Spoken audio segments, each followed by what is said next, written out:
नमस्कार, ज्योती अन्नपूर्णा किचनमध्ये तुमचं स्वागत आहे। आज मी तांदूळाच्या चिकापासून हे पापड बनवून घेतलेले आहेत।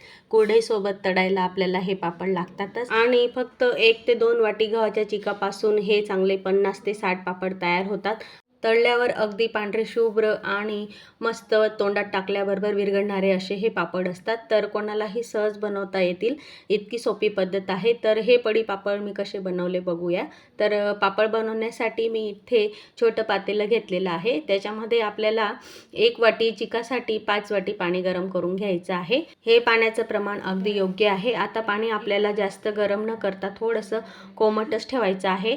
पाणी गरम झालं की त्याच्यात 1 चमचा मीठ टाकायचं चवीसाठी आणि लगेचच आपण हे 1 वाटी जे चीक घेतलेलं आहे ते टाकायचं। हे चीक एका हाताने टाकायचं आणि दुसऱ्या हाताने लगेच चमच्याने असं ढवळत राहायचं, म्हणजे अजिबात त्याच्यात गठोडी होणार नाही। तर फक्त 10 मिनिट आपल्याला असंच हे कमी गॅसवर पीठ तयार करून घ्यायचं आहे। आणि जर का आपल्याला एखादी वेळेस थोडा गहू जुना असला तर थोडं पाणी लागतं, म्हणून बाजूला थोडं गरम पाणी ठेवायचं, पण चमच्याने पडेल इतपत हे पीठ तयार करायचं। आता हे पीठ 10 मिनिट कमी गॅसवर आपल्याला असं उकडून घ्यायचं आहे। चांगलं उकळी यायला लागली का पिठाला चांगली चमक येते, म्हणजे पीठ शिजलेलं आहे। तरी देखील हे पीठ शिजलं का नाही ते ओळखण्यासाठी पिठाच्या चमच्यावर असा बोट फिरवायचा आणि तो भाग अगदी क्लीन झाला म्हणजे पीठ हे शिजलेलं आहे।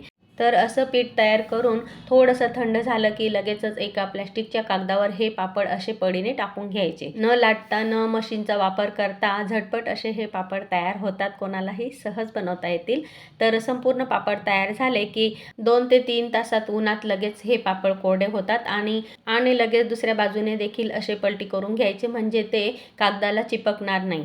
अशा पद्धतीने 2 ते 3 दिवसात हे पापड वाढतात आणि तळण्यासाठी वर्षभर आपण ह्या पापडांचा वापर करू शकतो। तर असे हे गव्हाच्या चिकाचे पापड आणि कुरडई रेसिपी आधी चॅनलवर आहे। तसेच व्हिडिओ आवडल्यास लाईक, शेअर, चॅनलला सबस्क्राईब करायला अजिबात विसरू नका। पुन्हा भेटू अशाच नवीन वाळवणीच्या रेसिपीसह। धन्यवाद।